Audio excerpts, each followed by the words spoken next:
I'm Julia Buckner, Development Director at Reconciling Ministries Network, and this is Stories of Becoming.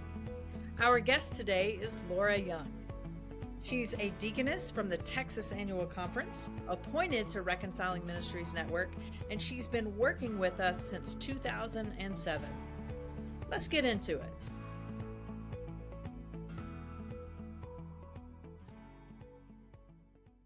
Okay. Hey, friends. Our guest today is Laura Young. Laura is one of my colleagues here at Reconciling Ministries Network, and she doesn't know this, but the very first time I ever remember seeing or hearing Laura's name was way back, I think it was 2018 or 2019, but maybe 18. You wrote a Giving Tuesday post encouraging folks to give to RMN. So I remember that post. I know you're from Texas. I know you are a deaconess, and I know you previously served as an organizer for RMN, working fervently to help us achieve the goals we saw come to fruition at General Conference last year. But say a little bit to the folks who may not have met you yet. Share about your work and how did you first become involved with RMN? I think I discovered RMN in the early 2000s, actually through an advocacy group in the Texas Annual Conference. At that time, we were called Breaking the Silence. And I started volunteering almost right away. Sue Laurie kind of showed me the ropes in those early years. And then a few months after we were working together, she asked if I would help organize delegates toward General Conference 2004 and then 8. I was much more involved in General Conference 2008. And then right after that, Tiffany Steinwert, who was our singular national trainer for all of RMN, kind of recruited me to become a contract trainer also. And I guess the rest is history. So back then there was like one trainer, one organizer, Oh my gosh. There was a staff all physically located in Chicago, but the Reverend Dr. Tiffany Steinwert, if you don't, just Google her. But she was and is a rock star, and she was the one and only national trainer for RMN back at that time. Yeah. Cool.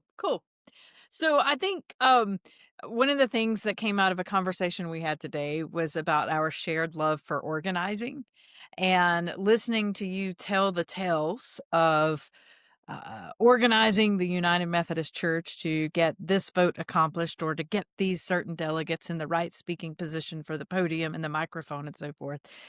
Could you share a little bit about it is exciting. It's 24/7. Can you talk to us about what it was like? Maybe not even 2024, but in 2020 or any of the times before when you've gone to bat for particular legislation. So the difference between preparing for General Conference, 2019 was the last one before 2024, and 2024 is like daylight and dark. Okay. Because RMN has been at the core of this organizing from the very, very beginning, but we've strategically done most of that organizing under the radar. There were not enough people who were interested in LGBTQ plus inclusion or trusting of RMN or any of our collaborative partners. And so the work still had to get done, but the best, the most strategic, most effective way to do that was for us to just get the work done and hand it over to somebody else who would present it in a more public way. So we did that forever. And I say we, I just told you that I didn't even discover RMN until 2000. There were heroes and sheroes, and just countless people who fought hard for this way before I showed up. They did all that work. But in 2024, we were able to do much more organizing, much more strategy work, much more support and coordination of delegates right out there in front of God and everybody. We didn't have to hide it like we had in years past because after General Conference 2019, that special called fiasco in St. Louis, um, more and more people became aware of what was really happening, what we were really up against, and how critical it was to do something different. Yeah. They began I to mean, trust us. yeah, yeah, to trust RMN that we could do that work. Yeah, Yeah. What did it I mean, I'm interested, have you ever printed out all of your old text or your old emails from those days? How many books do you think that would fill up? a lot. So I'm gonna date myself, but all we had when I first got started were conference calls. There was no Zoom, there were no text apps. It's so much better, easier, more effective now than it was then. But Uh-huh. yeah, if I printed it all out, it would be a lot. I do have a lot of old spreadsheets in various formats as technology improved. Thank God technology improved. But Yeah, yeah, Zoom was there it would Zoom be a was there lot. all along. Zoom was there all along. We just had no idea it was there and that we could have used it. So, yeah. What would you say to those who, well, not maybe not even like what would you say, but when I first started RMN, one of the things that struck me is that we share positive stories like, woohoo, it's a year after the vote, and now so and so is able to get their orders back. Or it's a year after the vote, and now we have folks who didn't leave the Methodist Church and they are now able to be ordained as United Methodist. But I think you have been, like, the steadiest person on the staff reminding me that our work isn't finished yet, and one of the ways you do that is you talk about Monday mornings and what they are like for you in terms of, coming into work, and you dread a particular thing on Monday mornings, and we are recording on a Monday, dear listener. So what was this Monday morning like for you, Laura? So truth be told, some of the trauma starts on Sunday afternoons via text message, but Monday Okay. mornings are definitely a thing.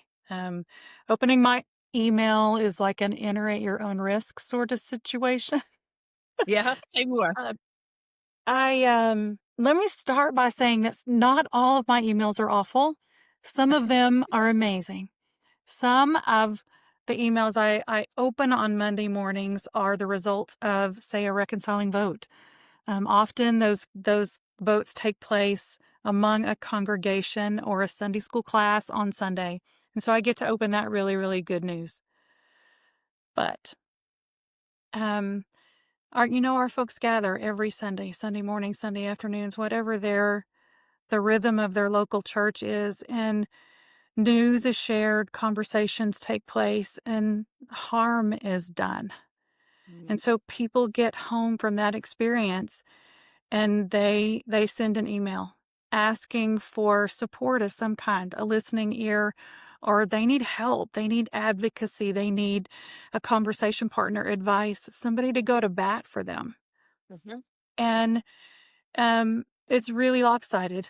It's nowhere near balanced. It'd be less heavy and awful if there were an equal number of emails that are telling me, "Hey, we voted yesterday, Woohoo! and I had this really hurtful conversation, and I could use your help." But it's nowhere near balanced. Um, I I need us to get to a more balanced inbox on Monday mornings, and then I need to tip the scales. We Sure. need far more new reconciling congregation notices than notices of people who experience some sort of discrimination and need RMN support. Yeah, But I that's mean, not where yeah, we are yet. we want all of the stories to be woohoo, and we finally made it, and look at us go. Without naming names, could you give me, like, 3 examples of why we're still struggling to be the church, in all of the beautiful, sacred ways that we could become inclusive? I mean, we had the vote. So we had to vote. We got rid of the funding ban. We got rid of the harmful language. We can ordain queer clergy. Why are you still getting these calls? Give me like 3 examples of calls you're getting. So I kind of isolated these because I decided people needed to hear them, and I'm kind of in the middle of drafting an email to leaders of reconciling congregations. So this has been on my mind, and just in the last 2 weeks, it's a lot. And when I send emails to leaders of reconciling groups, I'm trying to keep it to 1 page. I can't send them a 10-page email, which is what it would take if I just listed all of the important examples of these things that come into me. So I'm always having to narrow it down.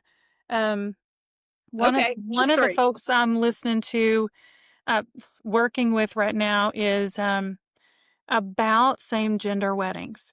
And the most of the congregation is really excited about this. They're wanting to actually put something on their website. So they went to their pastor and said, "Okay, if you get a request, what are you going to do?"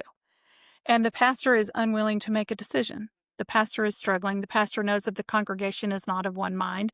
So the pastor doesn't want to make a decision because we all know what happens when the pastor makes a decision and Right, only yeah. half the congregation is woohoo. Um, and then the pastor shared that they got some instruction from the annual conference saying that the trustees should be part of this decision, which of course goes against the clarification we got from judicial council when we asked for clarification about that. So there's this real struggle among this local church about their pastor's response to that question and how to handle that. Another one came from a young adult gay man who has been in the same local church with his family and friends all of his life and is headed toward ordination, clearly called, clearly gifted, now excited that he can do that completely out in the open. But there are some folks in the congregation and in particular on SPRC who are still uncomfortable endorsing a gay man for the ordination process to be a candidate. And he is torn because he's feeling like he is probably going to have to leave his church home and Mhm. go become a member of another local church, so that they will endorse his candidacy. Yeah, yeah. Um, a third one, I got an email from a lay leader who their local church is really wrestling right now because the confirmation class asked the youth director if they could go to one of the recent No Kings rallies as a confirmation class. These kids were really excited about doing that. Youth director felt like she needed to visit with parents about this in advance. Sure. The parents were not on the same page about this. They met and kind of wrestled with this for a little too long. They did not make a decision before the No Kings rally took place. Okay. And so each family had to make their own decision. They were not going to be able to go together as a class. So some Mhm. of the confirmands went as their little smaller group. Others weren't allowed to go because their parents were uncomfortable with it. But there's a lot of resentment building in that local church because the kids weren't allowed to go together as a confirmation class and experience that as an act of resistance, an act of justice that they feel their faith calls them to do. And so that's all happening. And she was Yeah, really calling to kind of vent, share, but ask for resources that we might be able to offer so that the larger church, those parents that are kind of on different pages, might have something to use as a discussion guide. yeah, yeah. I mean, There's thank you so for. many more, Julia, that I swear. So it's a lot. Um, Yeah, thank you for sharing those examples. I think I'm sitting here going back through my mind. So you've got churches that need to be reminded of the judicial council decision. You've got folks who need to be reminded that the harmful language is indeed removed. You've got people who need to be reminded of what our baptismal covenant calls us to do, or at least to be able to talk about what activism as a United Methodist might look like. But you've got an awful lot of pastoral care wrapped up in those congregations. So how do you love on people, right? Like what's your ministry of love and grace and healing towards those individuals who reach out? Some will need resources, and I'll ask you about that in a minute, but how do you love on these folks who need to be reminded that we're building a bigger table for everybody? That is a big part of this. It's a big part of this. Um, how I love on people is different with every single phone call, every meeting, everything. You figure out where people are and what might give them hope and offer ideas about next steps that might be the healthiest and most productive in whatever their situation. And you commit to walking alongside them the whole way. Just knowing that they've got somebody to call is usually comforting. And because I have so much experience in these types of things, chances are I'm going to have heard somebody else's similar story and know what worked well, what worked not so well. And I can just share all of that experience with folks as they're navigating their particulars. Yeah. Yeah. I mean, one of the things that you said just a second ago is like you're able to share resources. And so if you're listening, you may not realize that after the vote at General Conference, Reconciling Ministries Network changed our strategic plan. We changed a lot of our programming areas and where staff actually sat in relation to the church as a whole. So, Laura, could you say a little bit like what's your new title? And what is it that you do on a day-to-day now in addition to those loving folks and providing pastoral care?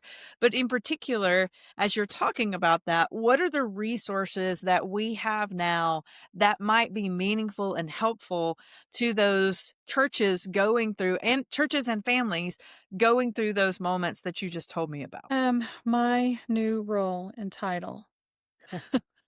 The role is a whole lot like it was before, but I've definitely added resources. We have been creating amazing resources for the last several years under Emily's leadership, and Emily is still the go-to person on all things resources.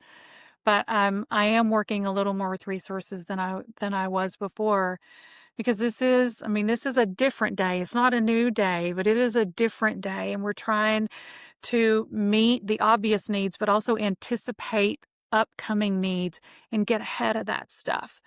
So we do have resources that can help a congregation navigate um, the harms coming at us from this current administration. Oh, yeah, And, absolutely. a desire for a confirmation class to want to participate in a No Kings rally. And why that is so Wesleyan and so Jesus. It's not new, it's not radical. It's who we are and who we're called to be in the world. But for so many United Methodists, they're completely unaware of that. What's That's the a name of whole that resource? love alike. And I think the subtitle, which I can't call at this very moment, is more telling, um, more descriptive, because this is talking about the intersection of faith and politics. And so it's 3 parts that can cover at least 12 weeks. Oh, Folks have been telling us that they've stretched it longer than 12 weeks because their conversations were going so well and they didn't wanna squash whatever, might bubble up next. And so some folks have been taking it much longer than 12 weeks. excellent. Yeah. Love alike, to navigate the current administration. What other like, name 2 or 3 more resources you think would be helpful? There are a number of resources, virtual porches, which is just something that you could watch as a group and have discussion about later, that focus on trans justice, trans safety, trans lives, trans inclusion. Those are, I think, important. Let me mention something that's in the works, if I Oh, could, yeah. because we talk about this a lot, and I know folks are looking forward to having it available. We know that in this next cycle and probably much more so the cycle after that, we're going to have the ability to appoint LGBTQ plus clergy to local churches. And we know that not all of our churches are ready for that, not even all of our reconciling churches, and for various reasons. Um, but we want to help our reconciling churches do this with intentionality and with joy. And so we are working with a number of folks to develop a toolkit with a video guide that's going to help our churches be proactive about this. To Excellent. learn, think about all the things that they haven't thought about yet and to become ready. And then to reach out to a district superintendent and say, we've done this work. We're excited about this opportunity. We think we're ready for our next appointment to be a queer clergy person Mhm. and work with the DS in order to make that happen. Um, we're going to have many, many more of those opportunities in the years to come. Excellent. These are all fantastic resources. And I hope, dear listeners, that you will reach out. We'll provide some links so you can reach out and find those and use those in your ministry settings. Laura, I'm wondering because in my mind, the thing that you do the most is that you help shepherd congregations through the reconciling process. So, step 1, 2, 3, 4, 5 through 10. Could you give me an overview of what it looks like if my church we think we're already there, but we haven't formally affiliated? What is it I would have to do to actually become a reconciling church within the RMN network? So there's definitely a reconciling process. Right. Just like having a queer clergy person appointed to your congregation, we don't want to do this willy nilly. This there really is a process rooted in relationship building, and to help you kind of identify maybe the blind spots and do some really healthy work around some of those blind spots. We don't want to literally go through the process right now, I don't think, Julia, but there is a very helpful tool on the website. There's a single page on the RMN website that goes through all of the steps and provides all of the helpful links that I would recommend to a congregation as you're moving through this journey.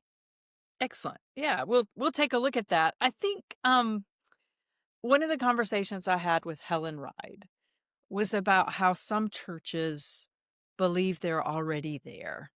My church is already reconciling.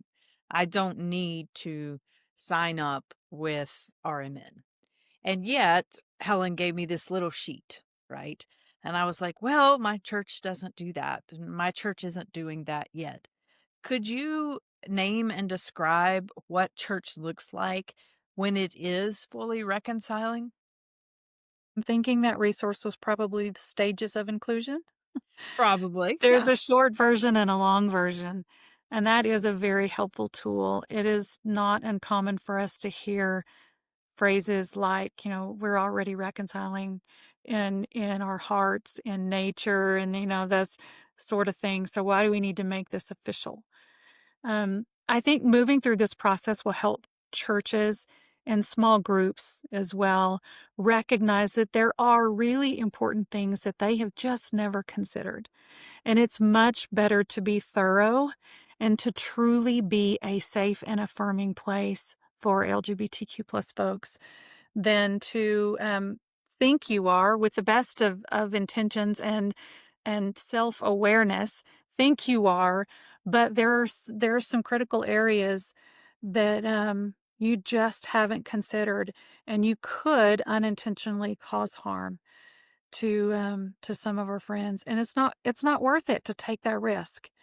And Sure. so to move through this process and to consider all the things and to do it well is the higher value. Absolutely. And I mean, the theme of this podcast is becoming, right? These are stories of becoming. So even for churches that are already reconciling, we're still becoming more and more inclusive, more and more reconciling and building larger and larger tables as we go. So there's always more to be learned about the process and about ourselves as groups of people coming together to worship.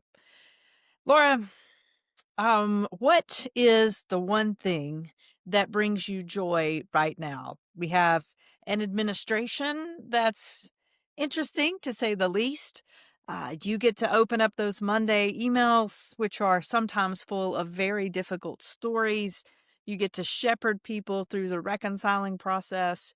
But when you think about it, what is the one thing that brings you joy right now? And it may not have anything at all to do with this work or anything at all to do with RMN. It could be the Astros behind you right there. So the timing of this question is yucky because baseball season just ended and I have to somehow get through 3.5 months before spring training. Baseball is my therapy. So where am I going to go besides baseball? Oh, no. This is going to age me too. Okay. I'm a huge Rush fan, and Rush is going on a geezer tour, and I got really good seats to a concert. It's bringing Everybody me give it up all for kinds of joy. Yep. everybody give it up for really great seats at a concert. Rush. Rush. Okay. Are you about to tell me you don't know who Rush I is? am about to tell you, I have no idea who Rush is. Is there a song I would recognize? There are a ton of songs it's classic rock. Or is Oh, that not your genre? no, bluegrass. Sorry. Oh, Julia, I Suddenly don't know my if we can be mandolin seems. friends. It's okay. I'll help you. It'll be all right. You give me some Rush, and I will send you some Okay. bluegrass mandolin music. Uh, We call this podcast Stories of Becoming. So, what is something that you are still becoming? And before you answer, this is a question we're going to ask all of our guests. So, what is something that you are still becoming? An ally. I imagine I will always be becoming an ally. That's one of those moving on to perfection sort of things. It's always ongoing. Yeah, absolutely. When do you I know we have regionalization coming up. Let's pretend we get through that. It's 2030. What does the church look like in 2030?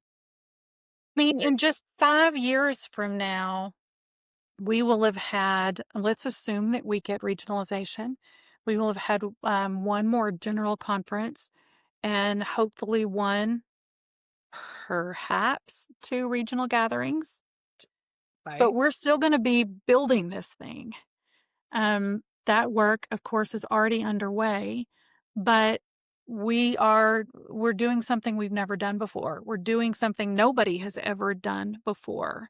We can't look to siblings in another denomination and borrow the great ideas that worked well for them. We got to figure it out on our own, which is a little scary, but it's also super exciting. We need to let go of a bunch of stuff that's not working for us anymore and be excited about what we can create next to do all of this stuff better. So I'm excited about the process, but I do think we're going to have to be patient. And nobody has ever told me that I am patient. So that's a thing. But You're not even able to be patient about the next baseball season. You're like this is ready for it to true. This is true. What before we go, is there anything that just brings you great excitement and that we haven't covered yet and you're like, "Oh my gosh, I wish Julia had asked me about that part of my work." Oh, so this is really, really hard work, but I am always, always hopeful. I think we have to be, right? And there are days when that's harder than others, but we borrow hope from each other when we need to. I do think we're going to get there. And I don't think it is way off in the distant future. I think we're going to get there sooner rather than later if we all renew our commitment and stick together. We've had a hard time helping people understand what we did accomplish at General Conference and what we did not accomplish. And we can both celebrate and roll up our sleeves and keep going at the same time.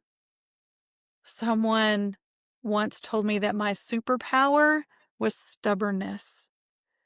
That's probably true. And I'm going to keep using that to my advantage.